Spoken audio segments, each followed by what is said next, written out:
Ito yung malaking question. Bakit nangingialam yung mga kamag-anak ng asawa ko?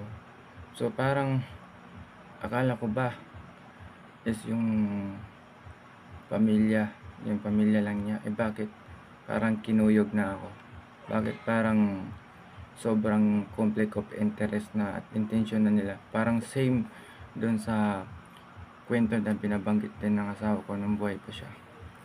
So, ito lang yung masasabi ko na ang akala ko yung meron talaga na pwedeng pagkakatiwalaan ng mga tao is yung barangay. Pero bakit ako mismo nakakita sa dalawang mata ko at narinig ko kung paano sila gumawa ng hakbang na ikaw pa yung magmumukhang masama, ikaw pa yung magmumukhang mali, ikaw pa yung parang naglagay sa sarili mong tinik sa paa mo. So, gaano ka totoo ang realidad sa bawat probinsya sa Pilipinas kung ikaw mismong makakaranas nito ay hindi maganda? Paano uunlad ang isang bansa kung iilang mga Pilipino ang kapwa nagda-down sa kanilang kapwa Pilipino? Ilan pa ang mga nakaupo sa pwesto sa gobyerno ang kayang mga api ng kapwa Pilipino? Ilan pa ang beses magtitiis ang mga mahihirap na tao na hindi makukuha ang hustisya? Ilang mahihirap na tao ang kailangan umiyak para lang kaawaan, para lang magdusa, para lang sabihin na naawa kami sa inyo, tutulungan kami? Kailangan ba maging sikat na isang opisyal sa gobyerno para lang mabilis ang kontak at sagot? Kailangan ba maging isang celebrity or maging isang mataas na posisyon sa trabaho para lang pansinin ng mga nakaupo sa gobyerno? Kailangan bang tiisin ang mga ganitong pasakit na matatanggap mo bilang isang Pilipino? Sino ba talaga ang may karapatan sa bawat bagay na pagmamay-ari ng gobyerno? Yung mga taong nagbabayad ng tax, yung mga taong nagpuproseso na mag-aayos ng building permit, o yung mga taong walang kapasidad na kumuha ng building permit, walang kapasidad na magbayad ng tax, at sila pa yung mga api? Kung sino pa yung may kaya sa isang lugar, yung mga kapatid nila ayaw umunlad, gusto lang sila lang yung nakakaangat sa buhay, at isa pa kampihan. Gaano ba kaimportante ang isang bagay bilang isang Pilipino? Ano ba yung tungkulin na ginagampanan mo sa sarili mo bago ka nakaupo sa upuan ng gobyerno? Ilang beses ba pakikinggan natin ang sarili nating kasinungalingan upang tayo paniniwalaan ng mga taong hindi nakapag-aral sa batas, hindi nakapag-aral sa buhay, kahit isang tuka? Kailangan bang bilhin ang boto para manalo? Kailangan ba abusuhin ang posisyon bilang isang tao na nakaupo sa kanyang posisyon? Saan mo dadamhin ang isang konsensya kung ito ay hindi mo nararamdaman? Madadala mo ba to sa langit, or dun ka pupunta sa ilalim ng lupa dahil yun ang gusto mo? Ano ba ang desire mo sa buhay mo? Bakit nandiyan ka sa posisyon sa gobyerno? Ano ba yung tipong kailangan gawin? Kailangan ba magsakripisyo ng buhay upang paniwalaan ng isang tao na naghihirap? Sino ba dapat magtulungan? Nasaan na yung bayanihan ng isang Pilipino? Bilang isang Pilipino, Kung ano mang lengguwahe mo, Bisaya man o Ilocano o Waray, kung ano pa man, Kapampangan, igalang natin ang kapwa natin. Huwag nating abusuhin kung ano man yung posisyon na narating natin. Madali lang magsabi na ah, magkaso, galit, o respeto. Respetuhin muna natin sarili natin bago sabihin yung respeto. Hindi ganun kadali tanggapin ang isang bagay na mamatayan ka ng mahal mo sa buhay. Hindi ganun kadali gumastos sa mahal mo o sa sarili mo. At hindi ganun kadali kumita ng pera. Kailangan mong pagpuyatan, kailangan mong pag-aralan ang bawat pahina ng iyong trabaho. Ang bawat posisyon sa trabaho, mapakumpanya o gobyerno, ikaw ay nagbabayad ng tax, ikaw ay sumusunod sa mga protocol sa gobyerno, ay bakit yung iba na nakaupo sa gobyerno ay hindi nila nakikita ang mali o tama? Ito, isang dokumentaryo bilang isang Pilipino na naninirahan sa sulok ng Pilipinas, kung saan man mapapapadpad yung katangian ko bilang isang Pilipino, at yun ay paninindigan ko, at yun ay igagalang ko, at yun ay isusuporta ko sa mga tao na katulad na dumaan ako sa hirap at ngayon nakakamit ko yung tagumpay at napatunayan ko sa sarili ko na kaya ko pala bumili ng isang bagay na pinangarap ko palang noon. Ngayon, kaya ko na palang kumita ng isang pera na kulay asul na sa kalangitan, ay yun ay nakukuha ko na walang dungis na kasamaan, at yun ay pinaghirapan at yun ay pinagsilbihan upang makuha yung halaga ng pera. Pero bakit itong nararanasan ko sa lugar na kung saan hindi ako makakaalis-alis, na kung saan kailangan ko pala i-document ang nangyayari sa aking paligid, at gaano ba katahimik ang mga bibig at tenga ng mga tao, bakit hindi sila nagsasalita at hindi nila nakikita ang tama at mali sa kanilang lugar? Kailangan ko pa bang isakripisyo ang buhay ko upang magaya ako ni Rizal or ni Andres Bonifacio para lang paniwalaan na tayong mga Pilipino ay nagtutulungan? At bakit kailangan pa nating paniniwalaan ang mga ibang Pilipino na naging sakim sa kanilang buhay at mandurog ng damdamin at mangbuli? Kailangan ba natin paniniwalaan yung mga taong ganun na kailangan nilang umakting bilang isang Pilipino, bilang gagamitin nila yung katandaan nila, or yung mga tipong hindi natin pinag-aralan, kusa tayo nag-judge ng tao, hindi nyo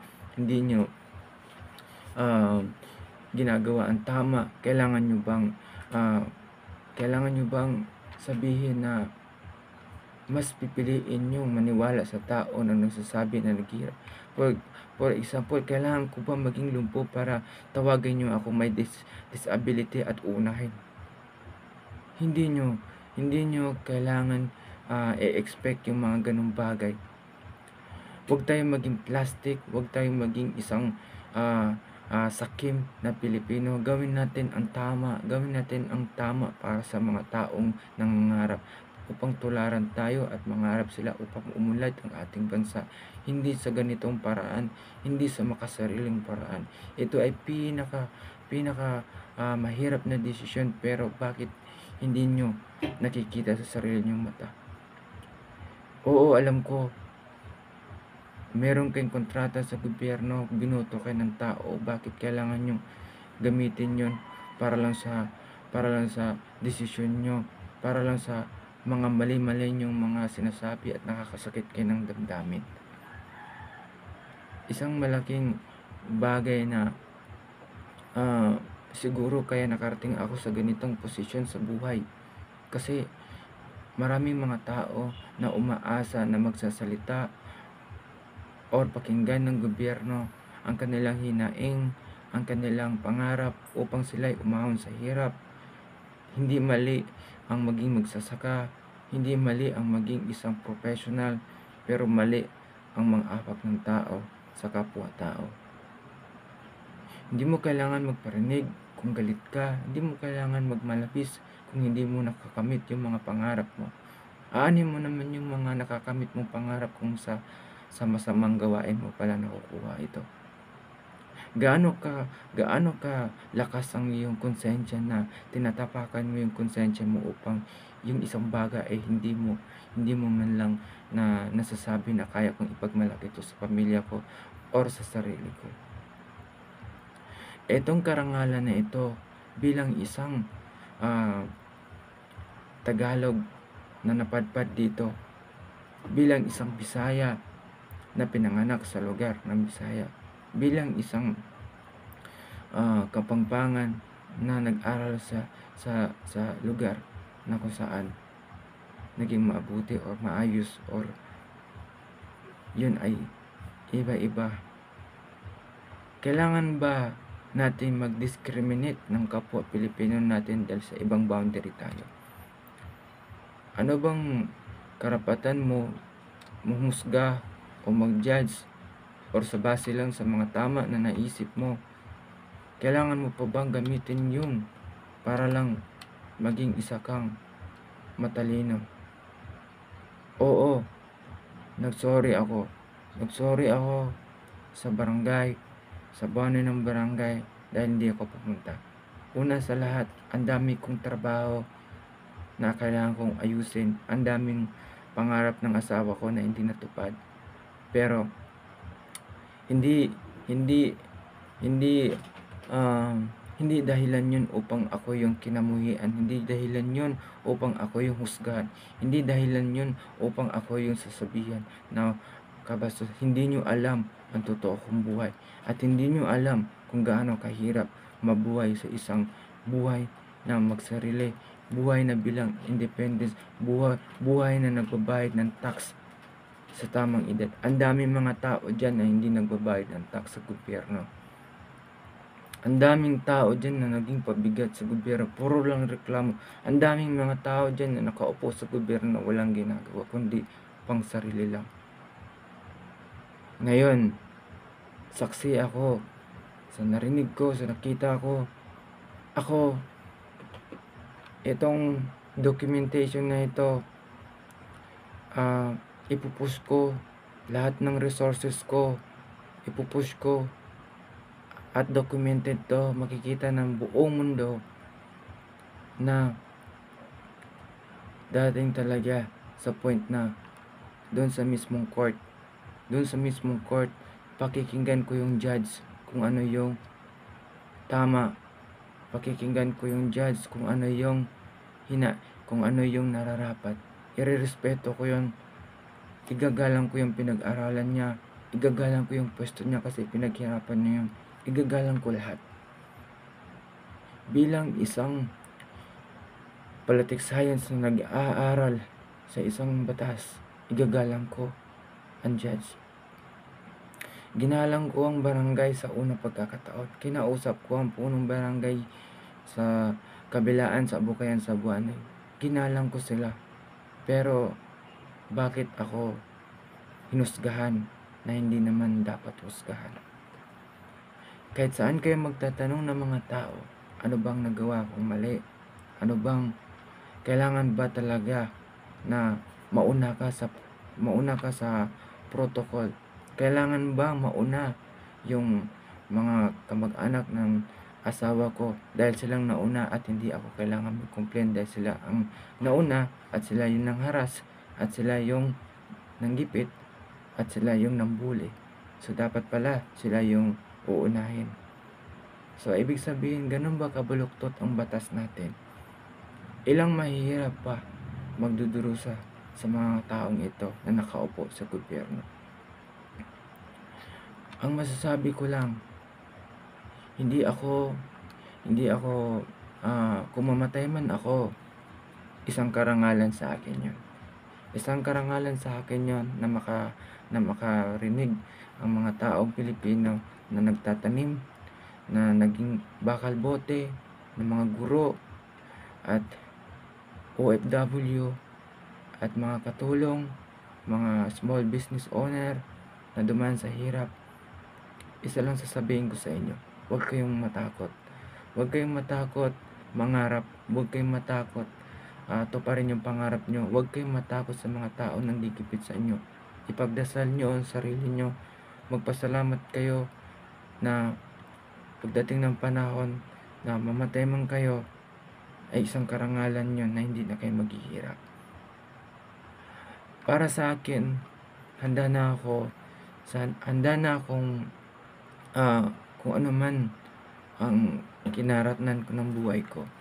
Kung mamatay man ako, handa na ako sa ganong paraan. Kasi una sa lahat, nagpapasalamat ako sa Diyos na nakarating ako sa ganitong sistema ng buhay, sa idea, sa batas ng tao at batas ng Diyos, at na nakamit ko ang karangalan sa buhay ko, na nagkaroon ako ng brand ng Web Kingston, nagkaroon ako ng mga kumpanya na nagtiwala sa akin, nagkaroon ako ng isang karangalan sa buhay ko na hindi ninuman mananakaw iyon.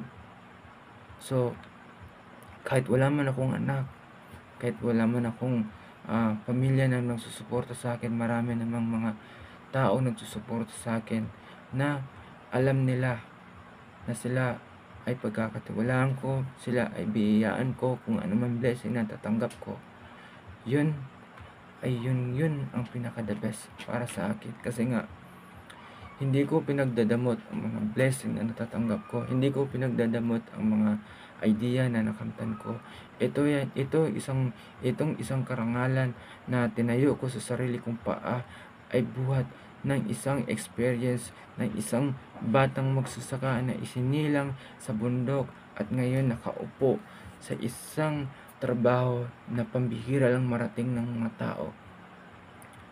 Ang trabaho ko, isang marketing, isang SEO expert, isang multi-video editor for commercial, isang front-end website developer design, isang business consultant, isang public servants sa mga taong kailangan nila ng tulong, isang tao na kailangan kong magserbisyo para sa mga may kapansanan ng mga bata upang mabigyan sila ng karunungan.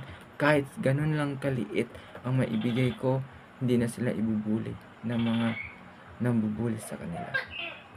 Isa akong tao nagbigay ng motivation sa mga tao upang umangat ang kanilang buhay. Ayun yung pinaka-the best para sa kanila. Ang karangalan kong ito, kung ano man ang last video ko na mai-upload sa Web Kingston o sa Facebook ko, update nyo lang kung makapag-upload ako ng araw-araw, kung ano yung update. Isa lang talaga naman ang decision ng kapalarang ito is gaano ba ka-secure ang buhay na nandito ako. Sa lugar na ni Duterte na pinanganak ako, yun ang pinaka-the best na part sa buong buhay ko, na siya ay isang mabait na pinuno, isang mabait na alkalde at isang mabait na presidente, at yun ang motherland ko bilang isang birthplace kung saan ako pinanganak. Nangarap ako katulad din niya, nangarap din hanggang sa nakamit niya yung pangarap niya, at ako naglakbay ako sa iba-ibang lugar upang yung mga pangarap na yun ay matupad, upang yung mga taong nakikilala, nakakasalumuha ko na iba-ibang lingwahe sa Pilipinas ay ginagalang ko at binigyan ko sila ng experience na pang-motivation na parang maging isang mabuting tao. Kampihan man ako o hindi ng barangay ito, isa lang ang masasabi ko sa lahat ng vlog ko, sa lahat ng documentation ko, kung ano man mangyayari sa akin dito sa Cebu, in God wills, yun lang ang masasabi ko. Hindi ako nagpabaya sa sabi ng asawa ko na sa huling desisyon niya sa buong buhay niya, sa huling hininga niya, ginawa ko. Walang sino mang kamag-anak ng asawa ko na sisisihin ako na hindi ko tinupad yung pangarap niya. Pinaglaban ko, ginastusan ko, at yun naman ay karapatan ng isang tulad ko na sabihin yung dahil ginawa ko ang best ko. Sa loob ng 4 na taon, naging isang mabuti akong asawa sa kanya. Kasal man kami o hindi, dahil pangatlong asawa na niya ako at siya yung pinakaunang asawa ko at siya yung pinakatagal kong relationship na binigyan ko ng halaga at pinaglaban ko. Yun ang pinaka the best na experience ko sa buong buhay ko. Yun ang pinakamagandang history na nagawa ko bilang isang tunay na lalaki na Pilipino na hindi ko pinabayaan ang asawa ko. At salamat sa mga kumpanya na nagtiwala, natulungan ko at tinulungan nila ako. Yun ay lubos na nagpapasalamat ako. Kung ano man tulong na naibigay nila sa akin, lubos ako nagpapasalamat. Sa ngayon, mag-aantay ako ng final decision ng korte na makarating to sa korte. Nagpapasalamat ako kung sino man yung mga abogado na tumutulong sa kaso ko, tungkol sa bahay at tungkol sa asawa ko. Nagpapasalamat ako. Pagpalain kayo ng Diyos. Malaki ang utang na loob ko sa inyo. Tutulungan ko kayo, hindi lang sa hindi lang sa negosyo, pati sa buhay, na naging mabait kayo. So sa kapalaran ng Diyos na binibigay sa akin araw-araw, sa mga bisyo na nakikita ko sa guhit ng palad ko, nagpapasalamat ako dahil kung wala ito, kung wala ang Diyos sa buhay ko, hindi ko makakamtan to, hindi ko ma-experience to.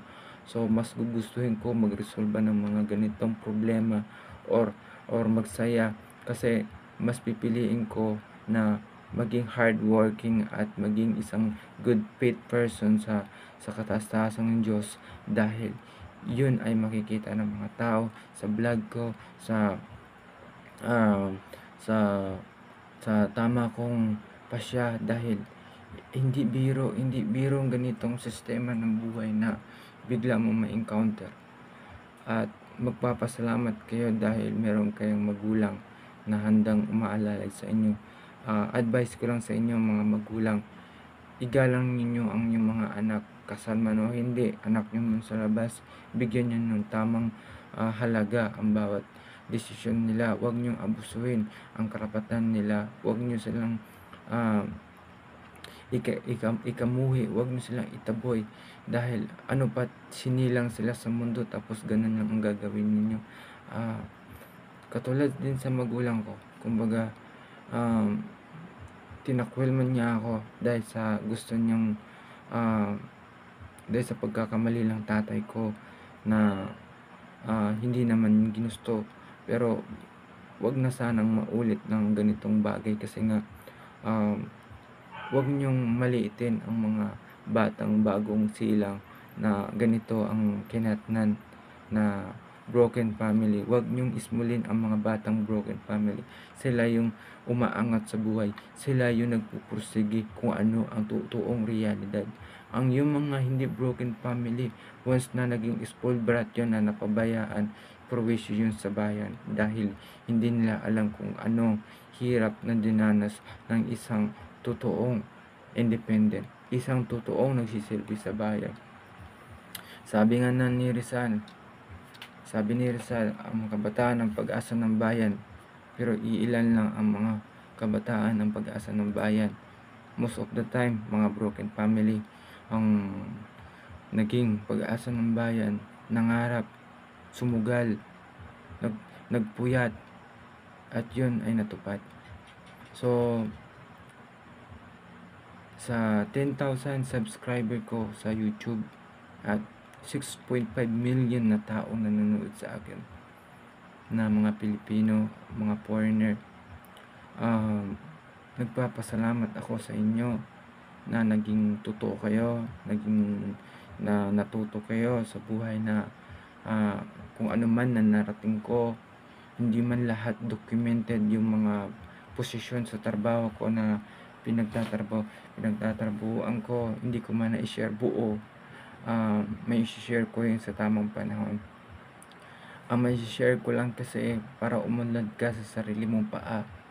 Mag-aral ka, magbasa ka, nandiyan yung Google, nandiyan yung lahat ng search engine sa internet. Iwasan natin masyadong maglaro dahil ang paglalaro ay isang bagay na hindi natin pwedeng laruin ang ganitong problema o kapalaran. Kung maranasan nyo naman ang ganitong problema na naranasan ko sa edad na 20, 28 o 27 o 20, magpakatatag kayo, huwag kayong sumuko. Maraming mga taong mababait na matataas na posisyon sa gobyerno. Hindi lahat na nakaupo sa gobyerno ay masama. Um, sa parang parang yung point na timingan mo lang kasi na yung mga taong nakaupo is sanay na sa kanilang gawain.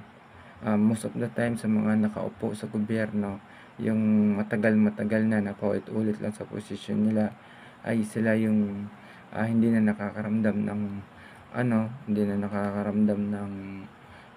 konsensya. Pag may lumapit sa kanila na maliit na tao, pinag-iisipan na nila ng masama. So sa ganitong sitwasyon, bago kayo bumoto, kilalanin nyo muna ang iboboto nyo. Huwag kayong bumoto porket kamag-anak.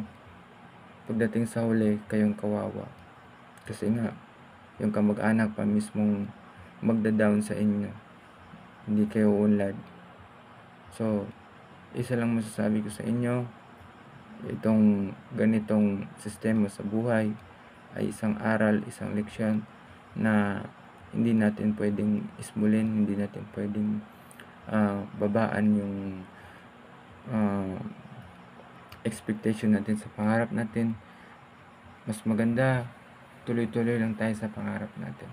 Yun lang.